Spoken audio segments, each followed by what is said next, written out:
yang dimuliakan Allah Subhanahu wa taala, para tengku, tuan-tuan guru, para santri-santri, para wartawan, pers, adik-adikku sekalian, insyaallah kita semua dimuliakan Allah Subhanahu wa taala. Amin.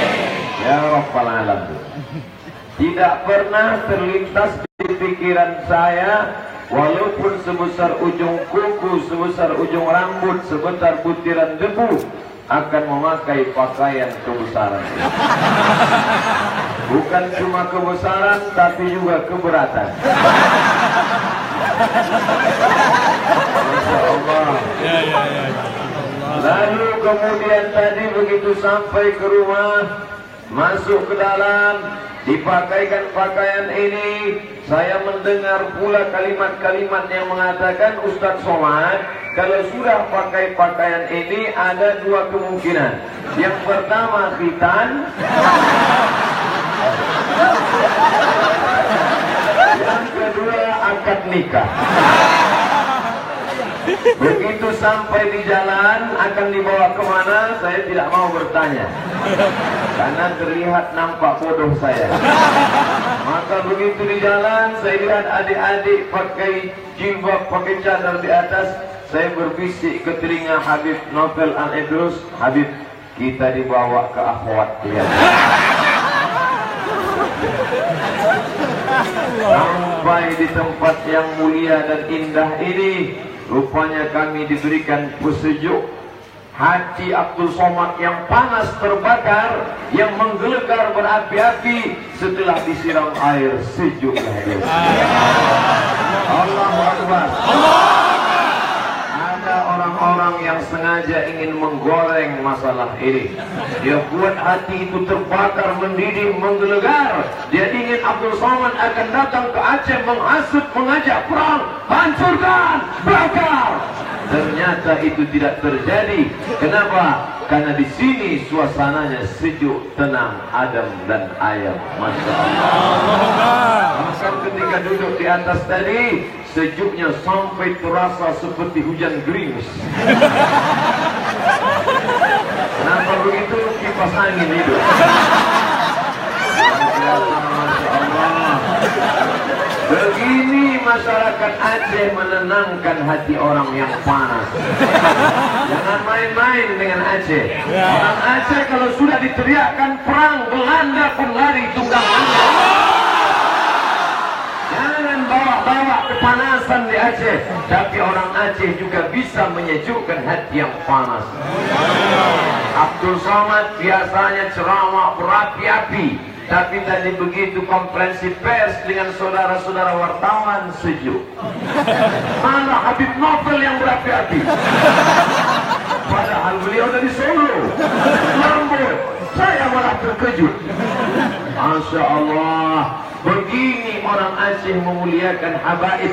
Beliau ini Habib, diambil dari kata hub. Hub artinya cinta. Habib, orang yang kita cintai. Kita mencintai beliau karena nasabnya keturunan Sayyidina Al-Husain. Sayyidina Al-Husain anak Sayyidatuna Fatimah. Sayyidina Fatimah anak Sayyidina Maulana Muhammad sallallahu alaihi wasallam. Mengalir darah Rasulullah dalam tubuh beliau. Maka Sayyidina Abdullah ibn Abbas radhiyallahu anhuma dicium tangannya oleh Sayyidina Zaid ibn Thabit. Kenapa kau cium tanganku wahai Zaid? Lalu kemudian Abdullah bin Abbas bertanya, kenapa kau cium tanganku wahai Zaid? Zaid menjawab, karena engkau kerabat baginda Rasulullah sallallahu alaihi wasallam. Jangan heran kalau dari tadi masuk ke dalam mobil, saya persilakan Habib duluan. Turun dari kendaraan, saya persilakan Habib duluan. Keluar dari kamar, Habib duluan. Sambutan, kenapa? Dari kecil saya sudah dinasihati ibu saya dinasihati kakek datuk saya dinasihati oleh moyang saya. Jangan kalian mendahului keturunan Rasulullah SAW. Tapi masalah milih baju, saya pilih duluan.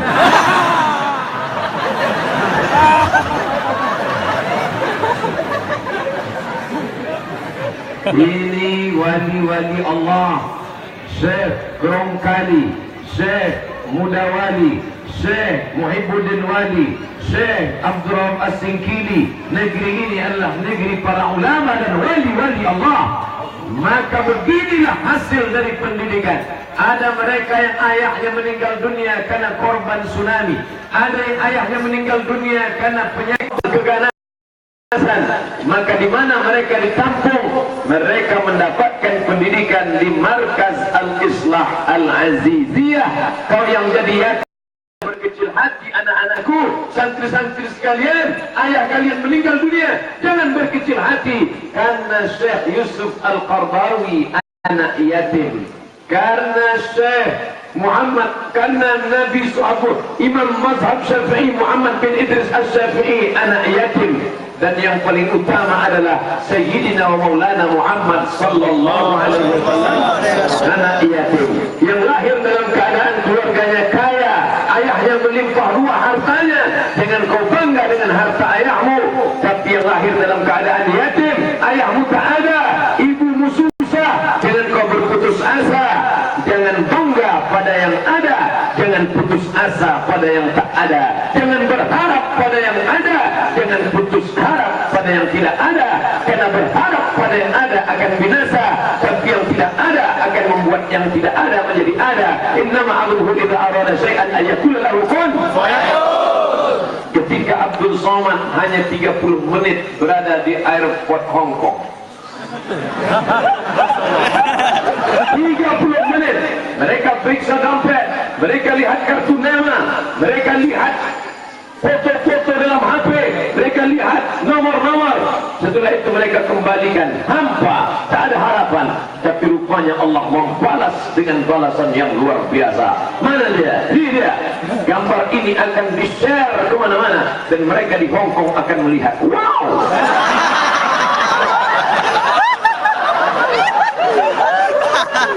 Mereka akan terkejut, ternyata yang kita usir kemarin itu adalah King of the King.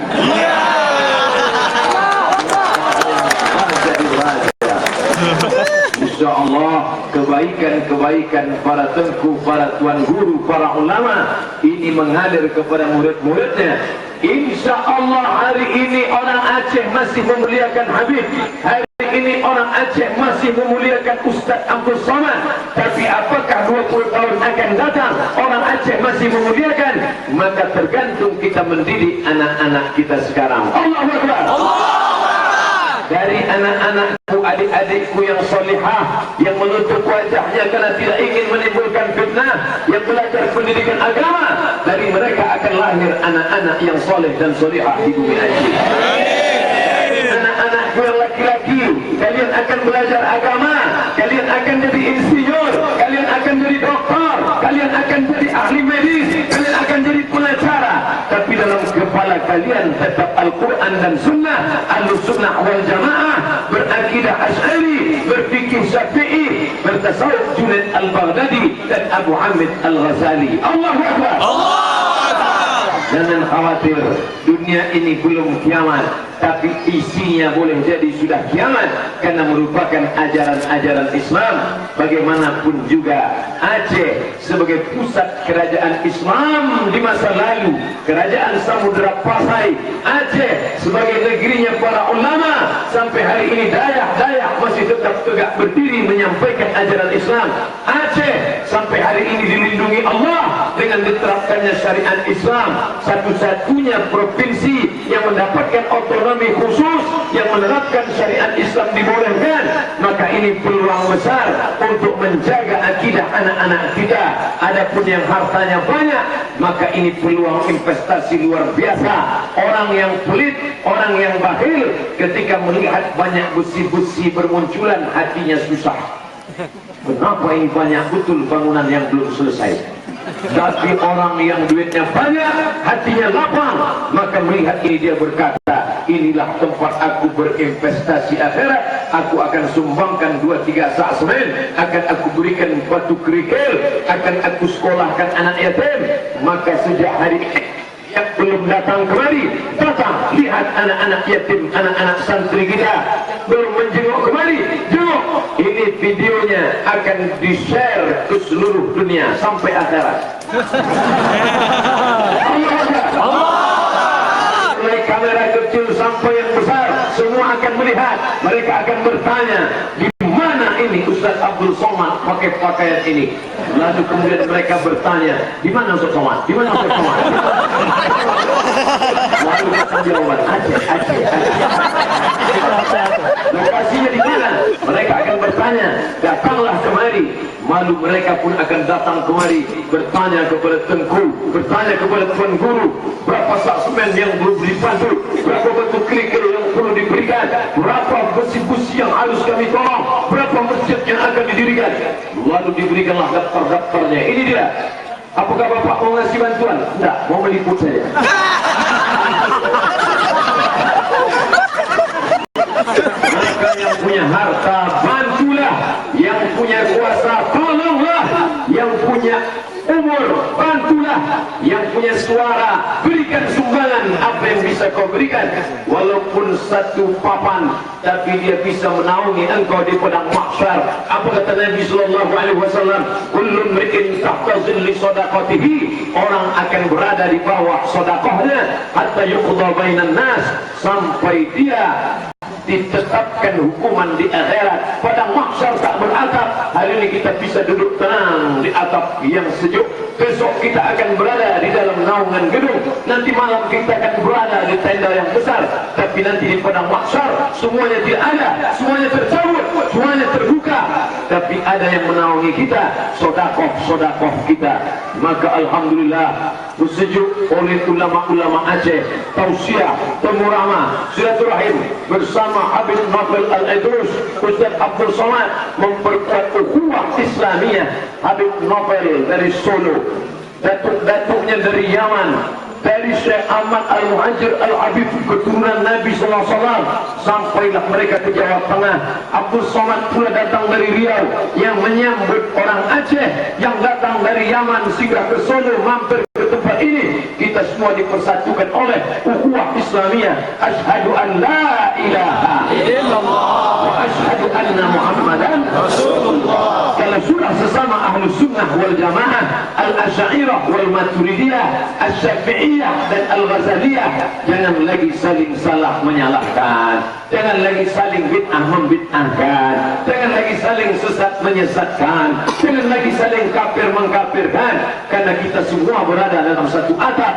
Asyhadu an la ilaha illallah wa asyhadu anna Muhammadan Rasulullah. Masya Allah, saya lihat gambar Habib Novel, di sebelah ada pula gambar saya. Ini pasti baliho baru dicetak. Betul. Allah, saya terus terang bahagia luar biasa hari ini. Belum pernah saya sebahagia ini. Biasanya orang yang terkejut, orang yang dalam keadaan down, orang yang dalam keadaan terusir, teraniaya, ruhnya sudah terbang melayang, bawaannya mau mati. Maka biasanya datanglah orang-orang tua memanggil semangatnya kembali. Kalau orang barat diberikan dia surprise, ketika dibukakan pintu tiba-tiba mati lampu. Kenapa mati lampu? Begitu dia hidupkan ternyata kawan-kawannya sudah kumpul. Bangkit lagi semangatnya. Ternyata surprise-nya orang barat begitu, tapi surprise-nya orang Aceh begini. Masya Allah, saya sudah lama makan tidak disuapkan. Benar disuapkan. Allah. Maka siapa yang semangatnya lemah, siapa yang merasa terusir, siapa yang merasa down, siapa yang merasa kehilangan semangat, kalau mau membangkitkan semangat, datang ke Aceh. Allah. Terbukti saya makin semangat. Ini pulang dari sini makin berapi-api. Tengok saja nanti pulang dari sini. Tapi yang dimuliakan Allah Subhanahu wa taala, ini tanah negeri yang subur, bukan saja mengeluarkan tanam-tanaman, bukan saja mengeluarkan pokok kelapa dan hijau, tapi juga mengeluarkan para pejuang-pejuang Cik Ditiro, Panglima Polem, Cut Nyadin, Tengku Umar, berasal dari sini semua. Tengku Umar, apa kata-kata dia? Mungkin tidak bisa saya hafal, tapi waktu saya sedang diundang ke Maulamu, kami diajak minum pagi, lalu saya lihat ada tulisan, kalau besok mati, maka mati syahid. Kalau tidak mati, masih bisa minum kopi. Biasa, hidup ini, tak usah terlalu dipikirkan. Kalau aku Abdul Somad besok masih hidup, maka besok pagi aku akan minum kopi. Tapi andai malam ini mati, maka insya Allah akan mati terhormat mulia. Karena niat datang bukan mau mengajar, niat saya datang kemari adalah mau belajar. Maka semua niat yang belajar, man kharaja fi talabil ilmi, siapa yang keluar rumah untuk menuntut ilmu, bahwa fi sabilillah, andai dia mati maka dia mati berjihad fi sabilillah hatta yarji'an, sampai dia pulang ke rumahnya. Maka selalulah berniat menuntut ilmu. Anak-anakku yang datang kemari, kalian menuntut ilmu. Nanti malam yang datang tabligh akbar menuntut ilmu. Ustaz Somad kan yang ceramah, kenapa Ustaz menuntut ilmu? Banyak ilmu-ilmu yang saya dapatkan di sini. Ilmu menenangkan orang, ilmu menghilangkan penyakit orang, ilmu menghilangkan dendam kesumat orang, ilmu bagaimana mendinginkan hati orang yang panas, ilmu bagaimana mengagungkan memuliakan orang, orang yang marah, orang yang dendam, orang yang mau mengamuk, kasih dia baju baru.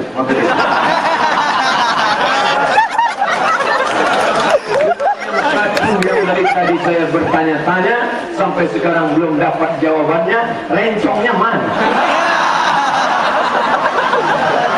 Mungkin saya belum dikasih rencong, saya paham ini Ustaz Somad masih emosional, jangan kita kasih rencong.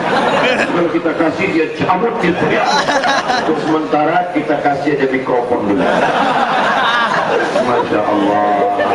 Itulah kebahagiaan Abdul Somad petang ini, diberikan waktu 20 menit pas sampai jam 6.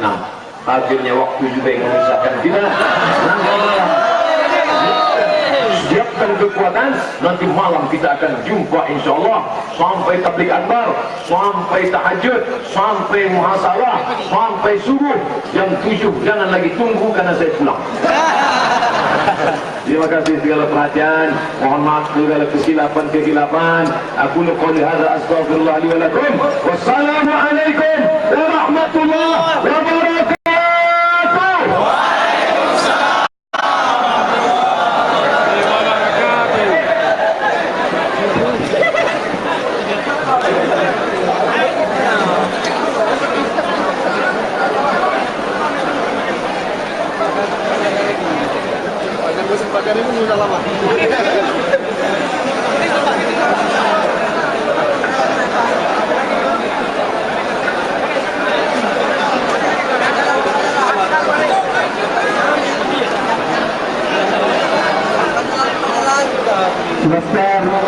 Laskar silakan keamanan guru-guru kita dan kembali kepada tempat peristirahatan. Laskar siapkan pagar betis kepada jemaah. Harap menahan diri walaupun tidak sempat berjabat tangan dengan guru-guru mulia kita, tetapi Allah sudah mengetahui apa maksud dan tujuan kedatangan kita, dan Allah sudah memberikan pahala tersebut karena keadaan kita yang ramai yang tidak memungkinkan. Travel Project